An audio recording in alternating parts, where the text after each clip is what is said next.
পিঠে পায়ে যদি আপনি দেখতে চান, আমার সার্টিফিকেটগুলি যদি দেখতে চান, আমার শরীরে প্রায় 72টা সেলাই রয়েছে। কোনো বড় ধরনের কাজ করতে পারি না। এই গাঁটটা আমার নাই, এই গাঁটটা আমাকে, সুপ্রিয় দর্শক, আপনারা এটা আমাকে নিশ্চয়ই ভেঙে দেখেছেন ফেলছে। অপরাধ একটাই ছিল, তিনি বিএনপির সক্রিয় রাজনীতি করেন। অস্ত্র উদ্ধারের কথা বলে আমাকে এখানে নিয়ে গিয়েছিল। আমার হ্যান্ডকাপ ছিল পিছনে, চোখ ছিল বাঁধা। গুলি করতে হয় আমাকে, পিছন দিয়ে করবেন না। অস্ত্র মামলা চালান করা হয়েছিল। আমার মা এটার একটা সুফল দেখতে পারে নাই। এক কথায় বলতে গেলে আমরা দলীয়ভাবে অবহেলিত। শুভকামনা সঙ্গে থাকাই আজ আমি আপনাদের সামনে তুলে ধরছি কিশোরগঞ্জের ঐতিহ্যবাহী বাজিতপুর উপজেলার হিলোচে ইউনিয়নের এক বিএনপি নেতার করুণ ট্র্যাজেডি। স্থানীয় আওয়ামী লীগ নেতাকর্মীরা বিগত সময়ে ক্ষমতা থাকাকালীন তার উপর কতটা নির্যাতন চালিয়েছে আর রাষ্ট্রযন্ত্রকে কিভাবে ব্যবহার করেছে তা নিয়ে বিস্তারিত তুলে ধরা হয়েছে আজকের ভিডিও চিত্রে। বাস্তবতা জেনে নিতে ভিডিওটি শেষ পর্যন্ত দেখতে সঙ্গে থাকুন। তৎকালীন সময়ে সাজানো মামলা থেকে শুরু করে রাষ্ট্রযন্ত্রকে ব্যবহারের পাশাপাশি তার উপরে অমানবিক নির্যাতন করা হয়েছিল, যা সেই সময়কার নির্যাতনের খণ্ডচিত্র। শুনেছি আপনি দীর্ঘদিন থেকে বিএনপির সক্রিয় রাজনীতির সাথে জড়িত এবং দীর্ঘ সময় জেল, জুলুম এবং নানাবিধ নির্যাতনের শিকার হয়েছেন। এই পরিপ্রেক্ষিতে রাজনীতিক ক্ষেত্রে আপনি কি পেয়েছেন, কি হারিয়েছেন, জীবনের এই অভিজ্ঞতাটুকুর কথা একটু জানতে চাই। জি, আসসালামু আলাইকুম। আমি মারভিন আহমেদ। আমার আব্বুর নাম নুরুদ্দিন আহমেদ। উনি সার্জেন্ট সার্ভেয়ার ছিলেন। উনি প্রেসিডেন্ট জিয়াউর রহমানের কলিগ ছিলেন। সেই থেকেই আমাদের বিএনপির রাজনীতির সাথে সম্পৃক্ত। এই হিসাবে আমরা এলাকাতে বসবাস শুরু করেছি 1989 সনে। আপনার দেশে বাড়ি কোথায়? আমার দেশের বাড়ি হিলোচিয়া, পূর্বপাড়া, বাজিতপুর, কিশোরগঞ্জ। বর্তমানে আমি বাজিতপুর উপজেলা যুব দলের সংগ্রামী সদস্য হিসেবে রয়েছি। আর রাজনীতিতে জয়েন করেছিলাম আমি 2003-এ। তখন আমি হিলোচিয়া ইউনিয়ন ছাত্র দলের সাংগঠনিক সম্পাদক ছিলাম। এই হচ্ছে আমার রাজনৈতিক পরিচয়। আর ব্যক্তিগত পরিচয় বলতে আমি একজন ব্যবসায়ী প্রতিষ্ঠিত। দীর্ঘ 20 বছর যাবৎ হিলোচিয়া বাজারে আমিনুর উদ্দিন টিম্বার অ্যান্ড সমিলের প্রতিষ্ঠাতা। আমি এইভাবে ব্যবসা করে আসতেছি। কিন্তু বিগত দিনে আমাদের নির্যাতনের কথা যদি বলতে যাই, তাহলে আপনারা হয়তো অবগত আছেন। আমাকে 2008-এ একবার অ্যাটাক করা হয়েছে পলিটিক্যালভাবে। আমি তখন হসপিটালে ছিলাম প্রায় 1 মাসের মতো। আবার 2015-এ আমাকে অ্যাটাক করা হয়েছে। আমি তখন আমার শরীরে 72টা সেলাই পড়েছিল। আমি আইসিইউতে ছিলাম 14 দিন। কারা অ্যাটাক করেছিল আপনার? আমাকে অ্যাটাক করেছিল আওয়ামী লীগের লোকজন। এখানে স্থানীয় আওয়ামী লীগ যারা রয়েছিল, এদের ভিতর থেকে আপনাদের ছাত্রলীগ ছিল, যুবলীগ ছিল, এদের সমন্বয়ে গঠিত আমার কারখানার ভিতরে এরা হঠাৎ করে অ্যাটাক করেছিল। তো আমি এখন যে বেঁচে আছি, এটা আমি মনে করি যে মহান আল্লাহর ইচ্ছায় আমি বেঁচে আছি। যে সর্বশেষ আপনি কি অবস্থায় আছেন রাজনীতির ক্ষেত্রে? আলহামদুলিল্লাহ, আমি বর্তমানে ভালো রয়েছি। আর রাজনৈতিক ক্ষেত্রে চিন্তা করতে গেলে এখন যে অবস্থা চলতেছে, এখন তো 5 তারিখের আগ পর্যন্ত হয়তো আমরা বিএনপি করেছি। আপনার মাধ্যমে অতীতেও আমি একটা সাক্ষাৎকার দিয়েছিলাম মনে হয়। তো এখানে হিলোচিয়াতে এমন একটা পরিবেশ ছিল, যখন আমরা কথা বলার জন্য বা একটা প্রোগ্রাম করার জন্য কোনো ধরনের কোনো দলীয়ভাবে কেউ যে এখানে কথা বলবে, এরকম কোনো পরিবেশ আওয়ামী লীগ সৃষ্টি করে রাখে নাই। আর আমাদেরকে সেই সুযোগগুলি দেওয়া হয় নাই। এমন একটা সময় গেছে, এখানে পতাকা হাতে তুলব জাতীয়তাবাদী দলের, এটার জন্য আমাদেরকে দিনে রাত্রে সমানে নির্যাতন করা হয়েছে। আমি অলরেডি 4 বার কারাবরণ করেছি। আমি 14টা মামলার আসামি হয়েছিলাম, যার কোনোটার সাথে আমি জড়িত ছিলাম না। এবং আমার পরিবারও অনেক নির্যাতিত হয়েছে। আমার পিছনে যে কারখানাটা রয়েছে, এই কারখানাটা 2 বার পোড়ানো হয়েছে। আমার একটা গাড়ি ছিল টাটা 1109, ওই গাড়িটাও জ্বালিয়ে দেওয়া হয়েছিল এই হিলোচিয়াতেই। এই অবস্থার মধ্যে দল আমাকে বাজিতপুর উপজেলা যুব দলের একটা আংশিক দায়িত্ব দিয়েছে। এটা থেকে আমি এজেন্টের দায়িত্ব ছিলাম। তখন আমার 10টা ছেলে সহ, আমার 10টা এজেন্ট সহ আমি এখানে দায়িত্বে থাকা অবস্থায় আমাকে এমন মারধর করেছে, আমি সহ যারা ছিল এখানে, তারা প্রায় 1 সপ্তাহ কেউ বিছানা থেকে উঠতে পারেনি। কিন্তু অতি দুর্ভাগ্য যে আসলে আমরা কেউ চিকিৎসাটা নেওয়ার জন্য হসপিটালে ভর্তি হতে পারিনি। এমন একটা সময় আমরা এখানে পার করেছি, কিন্তু তখন এখানে কাউরে পাই নাই। আজকে দেখতেছি যে অনেকেই বিএনপির নাম ভাঙে অনেক কিছু বলতেছে, অনেকে অনেক কিছু করতেছে। কিন্তু বিগত 5 তারিখের আন্দোলনে আমরা ছিলাম না। 28 তারিখে আমি গুলিবিদ্ধ হয়েছিলাম ঢাকা প্রোগ্রামে। তখনও আমি আমার প্রাইভেটভাবে চিকিৎসা নিয়েছি। আর এক কথা যদি বলতে যাই, তাহলে আমার পুরো পরিবারটাই ধ্বংস হয়ে গেছে। আমি এখানে দাঁড়ায় আছি যে অবস্থানে, এই অবস্থানটা আমার দলের জন্য যে আমি কতটুকু করেছি আপনারা খোঁজখবর নিলে পাবেন। এই হিলোচিয়া বাজারটার মধ্যে বা বাজিতপুর উপজেলা থেকে আমি সেকেন্ডম্যান ছিলাম, যার বিরুদ্ধে এতগুলি মামলা হয়েছিল। কিন্তু আমি দল থেকেও কোনো ধরনের কোনো ফেসিলিটি পাই নাই। নিজের উদ্যোগে এবং নিজে দলটাকে ভালোবাসি বিদায় এই দলের হাল ধরে রেখেছি, এখনো পর্যন্ত আছি। আগামীতেও যদি কোনো দিন কোনো ধরনের দল আমাকে কোনো ধরনের দায়িত্ব দেয়, জনগণের খেদমত করার কোনো সুযোগ পাই, আমি আমার সর্বোচ্চ অবস্থান থেকে করব। কিন্তু আমি আমার পরিবারের জন্য বাধা আমি চাইনি। যে আমার পরিবারও অনেক সময় বলেছে যে বাবা তুই এগুলি, আমি সর্বোচ্চভাবে দুঃখ প্রকাশ করতেছি। আমার মা এটার একটা সুফল দেখতে পারে নাই। এই 5 তারিখের মাত্র 21 দিন আগে আমার আম্মু মারা গেছে। যে আম্মু আমাকে বলেছিল বাবা ধৈর্য ধর, একটা সময় হয়তো তোদের এরকম আর থাকবে না। আজকে মাকে খুব মিস করতেছি। আমি আমার মার জন্য দোয়া চাই। আর আমি এই দেশে যারা রয়েছে, যারা আমার মতো নিরীহভাবে দলটাকে ভালোবেসেছে, দলের জন্য কাজ করেছে, আমি চাই এদের প্রত্যেককেই মূল্যায়ন করা হোক। এদের প্রত্যেককেই তৃণমূল থেকে মূল্যায়ন করা হোক, যেটা আপনাদের মাধ্যমে আমি চাই। এখানে আমার মতো আরো অনেক রয়েছে যারা অমূল্যায়িত বর্তমানেও। এই ধরনের কর্মকাণ্ড থেকে যেন দল বেরিয়ে আসে এবং আমাদের নিকলি বাজিতপুরটাকে যেন একটা তৃণমূল থেকে বাছাইকৃত নেতৃবৃন্দের মাধ্যমে পরিচালনা করার একটা সুযোগ দল ব্যবস্থা করে দেয়। সেখানে যদি আমাকে নগণ্যভাবে কর্মীর সুযোগও দেয়, আমি ইনশাল্লাহ সেখানে থেকে আমি আমার দায়িত্বটা পালন করব। আর নির্যাতন মনে হইলে তো এখানে আর কথা বলার ভাষা থাকে না ভাই। এমন পরিমাণ আমার পিঠে পায়ে যদি আপনি দেখতে চান, আমার সার্টিফিকেটগুলি যদি দেখতে চান, আমার শরীরে প্রায় 72টা সেলাই রয়েছে। আমি সোজা শুইতে পারি না, কোনো বড় ধরনের কাজ করতে পারি না। এমন অবস্থার মধ্যে আমি দলটা করে এসেছি। বাকিটা যদি মনে করে যে আমার দল আমাকে কোনো জায়গাতে দায়িত্ব দিবে, আলহামদুলিল্লাহ। আর যদি নাও দেয়, আমি আমার অবস্থান থেকে আমি দল এবং দেশকে ভালোবাসি। আমি সরকারি পরিবারের সন্তান, আমার বাবাও সরকারি চাকরিজীবী ছিলেন। সেই হিসাবে আমি আমার দলের জন্য সর্বোচ্চ এবং দেশের মানুষের জন্য সর্বোচ্চ ত্যাগ স্বীকার করতে রাজি আছি। আচ্ছা মারবিন সাহেব, আরেকটি বিষয় জানতে চেয়েছিলাম। এই যে কিশোরগঞ্জ জেলার গুরুত্বপূর্ণ একটি উপজেলা হচ্ছে বাজিতপুর উপজেলা, এবং এই বাজিতপুর উপজেলার এই হিলোচিয়াকে আওয়ামী লীগের দুর্গ হিসেবে আখ্যায়িত করা হয়েছে বিভিন্নভাবে, বিভিন্ন সময়ে নানান দিক বিবেচনা করে। সেখানে আপনি এত জেল জুলুম এবং নির্যাতনের মুখেও দলটিকে টিকিয়ে রাখার লক্ষ্যে প্রকাশ্যে আপনি নানান সময় রক্তাক্ত হয়েছেন। তার ভিডিও ফুটেজ এবং স্থিরচিত্র বিভিন্ন গণমাধ্যমে এসেছে। সেই পরিস্থিতিতে বর্তমানে আপনি কতটুকু মূল্যায়িত হয়েছেন স্থানীয় বিএনপি কর্তৃক? একেবারে যদি বলতে চাই, বর্তমানে এমন একটা পরিস্থিতি যে পরিষদ থেকেও যদি কোনো বরাদ্দ আসে, এইটারও কোনো ধরনের কোনো খোঁজখবর আমরা পাই না, আমাদেরকে বলা হয় না। বর্তমানে যারা ইউনিয়ন বিএনপির দায়িত্বে রয়েছেন, এরা অধিকাংশ লোকজন স্বজনপ্রীতির মাধ্যমে জড়িত। এরা স্বজনপ্রীতি করে বিভিন্নভাবে কাজ করতেছে। বিগত দিনেও কিছু বরাদ্দ ইউনিয়ন পরিষদ থেকে এসেছে, এইগুলি সম্পর্কে আমাদেরকে কোনো ধারণা দেয় না। আর আমরা এগুলি কোনো খোঁজখবরও পাই না। আর যথাস্থানে এগুলি পৌঁছাচ্ছে কিনা এগুলিও আমরা জানি না। আমরা টোটালি এখানে অবহেলিত। এক কথায় বলতে গেলে আমরা দলীয়ভাবে অবহেলিত। আর এখানে বিভিন্ন সময় বিভিন্নভাবে বলতেছে যে কেউ বলতেছে এই গ্রুপ, এক একজন এক এক গ্রুপ। এখানে গ্রুপিংয়ের একটা যেই দ্বারপ্রান্তে নিয়ে গেছে আমাদেরকে, এটা আমরা টোটালি পছন্দ করি না। আমি চাই যে আমাদের কিশোরগঞ্জ জেলার ভিতরে বাজিতপুর এবং নিকলি উপজেলা মিলিয়ে একটা সিট, এই সিটটা বিএনপির দুর্গ বলে পরিচিত। অতীতেও এটা বিএনপির একটা ঘাঁটি। এখন বর্তমানে যে নোংরা পরিবেশ আমাদের ভিতরে সৃষ্টি হয়েছে গ্রুপিংয়ের জন্য, আমি ঊর্ধ্বতন সিনিয়র কর্তৃপক্ষ যারা রয়েছেন, আমাদের দলের হাইকমান্ড যারা রয়েছেন, তাদের দৃষ্টি আকর্ষণ করে একটি কথাই বলতে চাই, আমরা রক্ত দিয়েছি, প্রয়োজনে আরও দিব।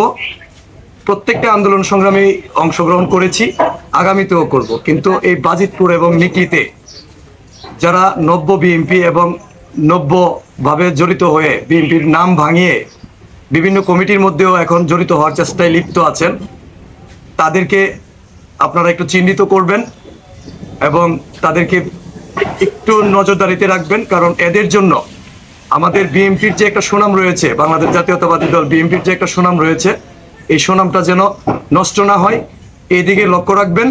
এবং নিকলি বাজিতপুরে যারা বিভিন্ন গ্রুপিং এর নাম খরচ করতেছেন, আপনাদেরকে আমি বিশেষভাবে অনুরোধ করছি, আমরা একটা ছাতার নিচে দাঁড়াতে চাই, একটা প্ল্যাটফর্মে কাজ করতে চাই। তারেক রহমান, তারুণের অহংকার তারেক রহমান এবং বেগম খালেদা জিয়া এই সিটে যাকেই মনোনয়ন দিবে আমরা তার জন্যই কাজ করতে চাই। কিন্তু আপনারা যদি এভাবে ডিভাইড আলাদা আলাদাভাবে চিন্তা করেন, তাহলে এখানে ফ্যাসিস্ট আওয়ামী লীগ আবার পুনঃপ্রতিষ্ঠা হওয়ার একটা সুযোগ পাবে। আমি আপনাদের পায়ের নিচে হাত দিয়ে বলতে চাই, এই ধরনের সুযোগটা আপনারা করে দেবেন না। আমি চাই এখান থেকে আপনাদের মাধ্যমে তৃণমূল থেকে যারা কাজ করেছে, আপনারা সবাইকে কিন্তু চিনেন, আপনারা সব মুখ আপনাদের অচেনা না, সব আপনারা জানা। দয়া করে আপনারা এই বিবেচনাটা করবেন, ত্যাগীদেরকে মূল্যায়ন করবেন। এবং আমি একটা কর্মী হিসাবেও আপনাদের পাশে থাকতে চাই, দলীয় কাজকর্মে এবং দেশের স্বার্থে নিজের জীবনটাকে উৎসর্গ করতে চাই। আচ্ছা মারভিন সাহেব, সর্বশেষ আমি জানতে চেয়েছিলাম আপনার এই যে সমিল, যেটা আপনার ইনকাম সোর্স বাবার দেয়া, এখানের স্বত্বাধিকারী বর্তমানে আপনি নিজেই। জি, আমি নিজে। এবং এখানে যে নির্মমভাবে আপনার উপর টর্চারিং করা হয়েছিল এবং জ্বালিয়ে দেওয়া হয়েছিল, কথাটি ইতিপূর্বেও বলেছেন, আমরা সেই দৃশ্যটি একটু দেখতে চেয়েছিলাম। জি, আপনারা এই যে কারখানা গেলে আপনারা পাবেন। দর্শক, আপনারা আমার সঙ্গে এখনো থাকুন এবং সেই আমার বাস্তবতা কারখানার দেখার টিনগুলো লক্ষ্যে জ্বালানো। আমি সেই দৃশ্যটি আপনাদেরকে দেখাচ্ছি।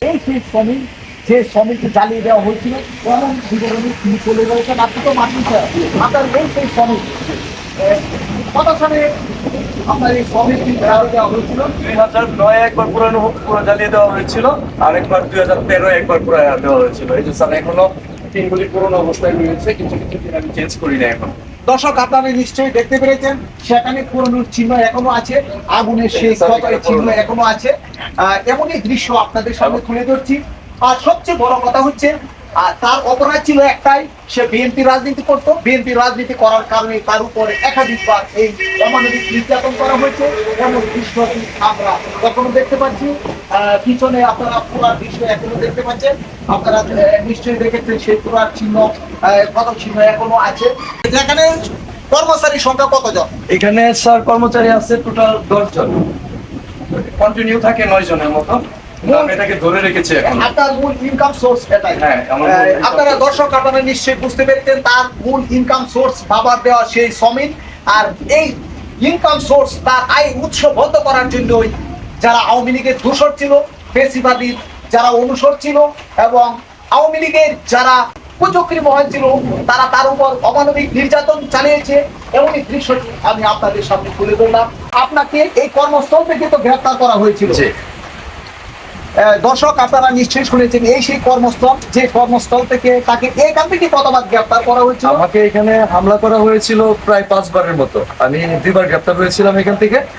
আর একবার আমি আমার জীবন বাঁচানোর জন্য এই নদীটার পার হয়ে গেছি। আমাকে এটা এই নদীটার নাম কি? এই নদীটার নাম ঘোড়াউত্রা। আপনার এটা ঘোড়াউত্রার একটা শাখা, কুড়িগাই নামে এটা পরিচিত। এই নদীটা আমি সাথে ওই পারে দেয়া ওঠার পরেও আমাকে ওই পার থেকেও ধরে আনার জন্য এরা আমাকে সাথে, ওনারাও নামছে, পুলিশও নামছে সাথে ধরার জন্য, কিন্তু আমাকে ধরতে পারে নাই। এমত অবস্থায় আমি প্রচন্ড ব্যথা পেয়েছিলাম এখানে। আর সাথে এই যে স্পটটা এখনো রয়েছে, আর যদি পা খুলি তাহলে দেখতে পারবেন আমার সারা শরীরটাই কাটা ছিল। আর এই ভাই, উনিও এলাকাতে কাজ করতো, তখন উনি আমার সাথে ছিল। আপনার নাম কি? আলম। আপনি কি কাজ করেন? দর্শক, আপনারা নিশ্চয়ই শুনেছেন, শালম নামের একজন জৈনক ব্যক্তিও একই কথা বললেন। এখান থেকে তাকে গ্রেফতার করা হয়েছিল। এখান থেকে যে তাকে গ্রেফতার করা হয়েছে তেমনটি বললেন। তবে মারভিন তার বিবরণীতে যে কথাটি স্পষ্ট করে বলে চলেছেন, তিনি নানাবিধ নির্যাতনের শিকার, এই কর্মস্থল থেকে একাধিকবার গ্রেফতার হয়েছেন, এই কথাটি আপনারা নিশ্চয়ই শুনেছেন। পাশাপাশি তার শরীরে যে কত চিহ্ন আপনারা তাও দেখতে পেরেছেন। আর এই সেই নদী, ঐতিহ্যবাহী ঘোড়াউত্রার একটি শাখা। এই নদী সাঁতরিয়ে একাধিকবার চেষ্টা করেছে পরিত্রাণ পাওয়ার, কিন্তু তারপরেও গ্রেফতার থেকে রেহাই পায়নি। এখান থেকে যখন গ্রেফতার করা হয়, গ্রেফতার করে কোথায় নিয়ে যাওয়া হয়েছিল? প্রথমে চুনমুখ থানায়, নাকি সরাসরি জেল হাজতে প্রেরণ করা হয়েছিল? না, আমাকে গ্রেফতার করার, এখান থেকে যখন আমাকে গ্রেফতার করে নিয়ে গেছে, আমাকে কোনো থানায় নেওয়া হয় নাই। আমাকে সারাদিন ওনাদের হেফাজতে রাখছে, বিভিন্ন জায়গাতে বসায় রাখছে। রাত 1:30টার দিকে আমাকে নিয়ে গেছে আমাদের পার্শ্ববর্তী উপজেলা নিকলি জারুতলা ইউনিয়নের জাল্লাবাজ নামে একটা ব্রিজ আছে, এই ব্রিজের মধ্যে নিয়ে আমাকে দাঁড় করাইছে। দাঁড় করানোর পর আমার হ্যান্ডকাপ ছিল পিছনে, চোখ ছিল বাঁধা। তখন একটা পর্যায়ে আমি ভয় পেয়ে গেছিলাম যে হয়তোবা আমার লাইফটা এখানেই শেষ। তখন আমার স্পষ্ট মনে আছে, আমি ওনাকে একটা প্রশ্ন করেছিলাম যে আপনি হিন্দু না মুসলমান? তখন উনি আমাকে বলেছিল যে আমি মুসলমান। তখন আমি ওনাকে বলেছিলাম যদি আমাকে গুলি করতে হয় আমাকে পিছন দিয়ে করবেন না, আমি চাই যে গুলিটা আমাকে সামনে দিয়ে করবেন। পরে আমি তো চোখ বাঁধা, আমি দেখতে পাচ্ছিলাম না। পরে আমাকে একজনের হাত দিয়ে বলতেছিল যে বাবা তুমি শান্ত হও। কিছুক্ষণ পর আমাকে এখানে দাঁড় করায় রাখা আমার উপর একটা লাফ দিয়েছিল। আমি তখন ব্রিজের নিচে পড়ে গেছিলাম। তখন আমার এই পিছনে সিলে গেছিল। তখন আবার এরাই আমাকে টানাটানি করে তুলছে। পরে একটা ফোন আসছে, শুনতে পারছি যে একটা কথা বলছে। কথা বলার পরে আমাদের বলতেছে যে বাইসা গেলি। আচ্ছা, তখন আপনাকে কোন মামলায় গ্রেপ্তার দেখানো হয়েছিল? আমাকে কোনো সাময়িকভাবে কোনো মামলা আমার বিরুদ্ধে ছিল না। পরবর্তীতে আমাকে অস্ত্র মামলায় চালান করা হয়েছিল, যে অস্ত্র আমার কাছে ছিল না। ওরা আমাকে অস্ত্র উদ্ধারের কথা বলে আমাকে এখানে নিয়ে গিয়েছিল, কিন্তু আমি তো এই বিষয়ে অবগত ছিলাম না। কিন্তু থানায় কি ধরনের অস্ত্রের কথা বলেছিল? আমাকে বলেছিল যে আমাদের কাছে অবৈধ আগ্নেয়াস্ত্র আছে। কিন্তু আমি ওনাদের পরে যখন আমাকে থানায় নিয়ে গেছে রাত 2টার দিকে, তখন আমি ওসি সাহেব আসছে, আসার পরে আমাকে জিজ্ঞেস করছে যে আমার অস্ত্র কোথায় আছে, আমি যেন বলে দিই, আমাকে কিছু করবে না। আমি বলেছি Actually কি আপনার কোনো অস্ত্র আছে?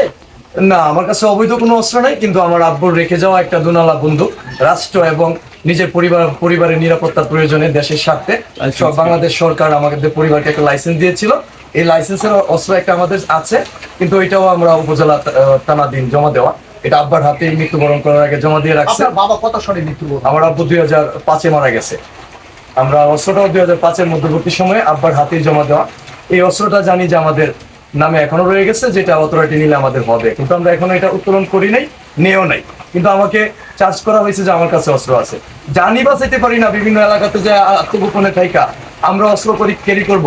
পরে এই যে আমার এই আঙ্গুলটা কেঁচায় ফেলছে, পিস্তলের দিয়া আমাকে আঘাত করছে। দেখেন যে আমার এই যে 1টা 2টা 3টা 4টা গাঁট আছে, কিন্তু আমার একটা গাঁট নাই। এই গাঁটটা, এই যে 1টা 2টা 3টা 4টা, এই গাঁটটা আমার নাই। এই গাঁট এখানে অনেকটাই ভাঙ্গা, এবং সে এমনই বিবরণ তুলে ধরেছেন, কারণ তার অপরাধ একটাই ছিল, তিনি বিএনপির সক্রিয় রাজনীতি করেন এবং এখানকার স্থানীয় রাজনীতিকে চাঙ্গা রাখার উদ্দেশ্যে বারবার বিএনপির সক্রিয় রাজনীতিকে সচল রাখার লক্ষ্যে তিনি আন্দোলন সংগ্রাম চালিয়ে গিয়েছিলেন। এটাই ছিল তার অপরাধ। আসলে তৎকালীন সময় বলা চলে বাক স্বাধীনতা বলতে কিছু ছিল না। সেই বাক স্বাধীনতা যেমন হরণ করা হয়েছিল, পাশাপাশি আপনার উপরে যখন শারীরিক নির্যাতন করা হয়েছিল, এই এই সময়ে আপনার এই মেলের অবস্থা কি ছিল? কোনোভাবে ভালো ছিল না। কারণ হচ্ছে অধিকাংশ সময় আমি বছরে প্রায় 6 মাস মেশিনটা চালু করতে পারিনি। অ্যাসিলেন্টের এখান থেকে রিপোর্ট বিভিন্নভাবে কমপ্লেন করে পরিবেশ মন্ত্রণালয়ের রিপোর্ট দিয়ে আমি সব কয়টা লাইসেন্স আমার ওকে, আমি এখন পর্যন্ত আমার লাইসেন্সগুলি ওকে, কিন্তু এরপরেও আমাকে 6 মাস বন্ধ রাখতে হয়েছে। আমি একটা সময় দেখে গেছে আপনার গত 2017-18 জামাতের একটা প্রোগ্রাম হয়েছিল মুক্তাগাছায়। আমি হালুয়াঘাট থেকে মাল আমদানি করেছিলাম। আমার 2টা ট্রাক, তৎকালীন সময় 11 লক্ষ টাকা খরচ করে আমি 2টা গাড়ি লোড দিয়েছিলাম। রাস্তায় প্রিগেডিং এর সময় গাছ থেকে, ট্রাক থেকে 2টা মাল রশি কাইটা ফলাইয়া দেওয়া হয়েছিল। পরবর্তীতে এই মালগুলি আমি নাকি ইচ্ছা করে জামায়াতে বা হরতালের সমর্থনে আমি দিয়েছি, এই মর্মে আমার এই ট্রাকগুলি এখনো সিজ করে মুক্তাগাছা থানায় নিয়ে গেছিল। এখনো এই মালগুলি এখানে সম্ভবত রয়েছে।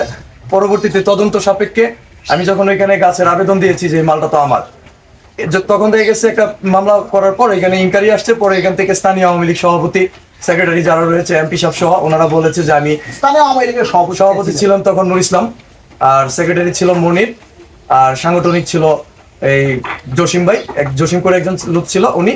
তো ওনারা রিপোর্ট করেছিল এমপি সাহেবের মাধ্যমে যে আমি নাকি ইচ্ছা করেই এই গাছগুলি ক্রিকেটিং এর জন্য, হরতালের জন্য দিয়েছি। স্থানীয় এমপি সাহেবের নাম আফজাল হোসেন, যিনি বর্তমানে বিভিন্ন দুর্নীতির দায়ে এবং হত্যা মামলায় গ্রেপ্তার হয়েছেন, উনি ছিলেন আমাদের কিশোরগঞ্জ 5-এর এমপি, অবৈধ এমপি। প্রিয় দর্শক, আপনারা নিশ্চয়ই শুনেছেন, আসলে তাকে নানানভাবে শারীরিক মানসিক নির্যাতন থেকে শুরু করে এই রুজি রোজগার বন্ধের জন্য তার উপর নানাবিধ অত্যাচার নির্যাতন করা হয়েছে, এমনটি তুলে ধরেছেন তার বক্তব্যের মধ্যে দিয়ে স্পষ্টভাবে। আসলে আপনার পিছনে এতটা লেগে থাকার কারণ এটা ছিল আপনার রইসুদ্দিন মেম্বার, উনি আওয়ামী লীগের সাবেক সভাপতি, এবং ওনার ছেলে এসআই এই পুলিশে চাকরি করে, ও ছাত্রলীগ করতো। ওনার রেফারেন্সে স্থানীয় আওয়ামী লীগদেরকে সমন্বয় করে পারিবারিকভাবে এটাতে ইস্যু না করে, এটা আমাদের দলীয়ভাবে ইস্যু করে এখানে সামাজিক একটা অবস্থান ছিল। এই কাজগুলি আমাদের আন্ডারে ছিল, আমি এটা সেক্রেটারির দায়িত্বে ছিলাম। এখানে রড থেকে আর বিভিন্ন মালামাল চুরি হয়ে গেছে, এটা ওনারাই করেছিলেন। এটারে ইস্যু করে পরে আমার একের পর এক মামলা দিয়ে আমার প্রায় 14টা মামলা দেওয়া হয়েছে আমার বিরুদ্ধে। এখানে আওয়ামী লীগের ইউনিয়ন প্রেসিডেন্টও জড়িত ছিলেন। সবাই ভাবে জড়িত থাকার পরে ওনারা এক পর্যায়ে আমার উপরে হামলা মামলা জেল জুলুম আমার উপরে একের পর এক চাপাই দিতেছিল। আমার প্রায় 2 লক্ষ টাকার একটা গাছের মধ্যে আচ্ছা, পেট্রোল দিয়ে জ্বালায়। এছাড়া কি আপনার বাড়ি ঘরেও কোনো হামলা করা হয়েছিল? বাড়িঘরও হামলা হয়েছে। আপনারা ইচ্ছা করলে দেখতে পারবেন আমার বাড়িঘরের এখনো পর্যন্ত আমি আমার বাড়িঘর ঠিক করি নাই। কুবাইয়ে যে কাটছে এখন পর্যন্ত এই ক্ষত কাটাকাটিগুলি আমার বাড়িঘরে রয়ে গেছে। সাপল দিয়ে পাড়াইছে, বিভিন্ন ভাবে আক্রমণ করছে, গাছপালা ফসলের ফলন্ত গাছগুলি নষ্ট করছে। কুবাইয়া কিছু পশু ছিল নিয়ে গেছে, এরকম ভাবে আমারে গবাদি পশু নিয়ে গেছিল? হ্যাঁ, গবাদি কি ধরনের পশু নিয়ে গেছিল? ছাগল ছিল 2টা, এরপরে আপনার হাঁস মুরগি ছিল কিছু, এগুলি কিছু নিয়ে গেছে, কিছু মেরে ফেলছে। এটা মানব জমিন পত্রিকাতেও আসছিল, কিন্তু এরপরেও আমি কোনো দর্শক, আপনারা নিশ্চয়ই শুনেছেন আসলে তার উপর যে অমানবিক নির্যাতনটা হয়েছে, এই নির্যাতনের মূল একটাই কারণ, এক পর্যায়ে রাজনৈতিক ভাবে গড়িয়ে যায়, ব্যক্তিগত বিষয় থেকে শুরু করে রাজনৈতিক থেকে ধাবিত করে। বিএনপির যারা মূল দল যুবদল ছাত্রদল ছিল ওরা কেউ হিলোচিয়া বাজারে প্রোগ্রাম করে নাই বা বাজিতপুরেও জয়েন করে নাই। তখন আমি যখন বারবার এটাতে জয়েন করতে যাইতাম বা জয়েন করতাম, ঢাকাতে অংশগ্রহণ করতাম, জেলাতে অংশগ্রহণ করতাম, তখন এটা বাধা সৃষ্টি করার পরে আমি যখন এদের কথাবার্তা শুনি না, আমি আমার সময় মতো প্রোগ্রামে চলে যাইতাম, একাই চলে যেতাম। এরকম সময় গেছে, কারোর সাথে পাইনি। কিন্তু আসার পর থেকেই এগুলি শুরু হয়ে যেত। মূলত হচ্ছে আওয়ামী লীগের যারা ধূসর ছিল, যারা ফেসিবাদের ধূসর ছিল, আর বিভিন্ন অপরাধ অপকর্মের প্রতিবাদ করার কারণটাই তার শত্রুতার অন্যতম দায়ী, এবং তার প্রধান অপরাধ তিনি বিএনপি করেন। এই বিএনপি করার কারণটাই তিনি উল্লেখ করেছেন, সবচেয়ে বড় অপরাধ তার বিএনপি করা। আর তিনি নানাবিধ অন্যায়, অবিচার এবং দুর্নীতির বিরুদ্ধে স্টেপ নেওয়া, পাশাপাশি তাকে বিএনপি হিসেবে শনাক্ত করা তৎকালীন সময় তার জীবনের কাল হয়ে দাঁড়িয়েছিল। যদিও তিনি উপরওয়ালার কৃপায় রাখি আল্লাহ মারেকে, যে কারণে তিনি বেঁচে গিয়েছেন। আর বেঁচে গিয়ে আজকে দর্শকদের সামনে, আজকে সামাজিক যোগাযোগ মাধ্যম থেকে শুরু করে বিভিন্ন গণযোগাযোগ মাধ্যমে তিনি এই সত্যটা তুলে ধরেছেন। এবং তারই মতো অসংখ্য এমন ভুক্তভোগীরা যারা আছেন, তারাও আজকে সেই সচিত্র এবং বিভিন্ন ধরনের অনুসন্ধানী প্রতিবেদনের আকারে তারা তুলে ধরছেন তাদের জীবনের অবর্ণনীয় কষ্টের কথা। আমি আবারও আপনাদের সামনে তুলে ধরবো, এমনই করে যারা নির্যাতনের শিকার হয়েছে এমন নির্যাতিতদের মর্ম কথা। সে পর্যন্তই ভালো থাকুন। আল্লাহ হাফেজ।